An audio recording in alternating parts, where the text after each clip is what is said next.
மகளே, நீங்க இதை கேட்க வந்து இருக்கிறாய் என்றால் உங்க மனசு ரொம்ப பாரமாக இருந்திருக்கும் என நினைக்கிறேன்.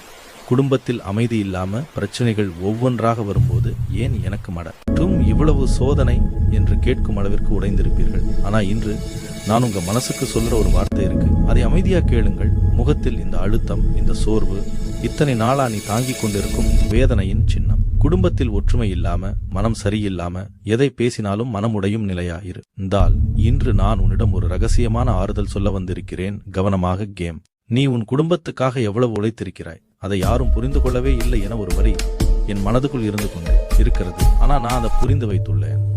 உன் மனசு இன்று குலுங்குகிறது. ஆனா கவலைப்படாதே, நான் தான் உன் மனசுக்கு துணை. இந்த நேரத்தில் உன் வீட்டில் நிம்மதி குறைந்திருக்கலாம், ஆனா இந்த புயல் நிரந்தரம் இல்லை. ஆனா உண்மையில் என்ன நடக்குது தெரியுமா? நான் உன் குடும்பத்தை ஒரு புதிய நிலையில் கொண்டு செல்வதற்காக சில தேவையில்லாத விஷயங்களை உன் வாழ்க்கை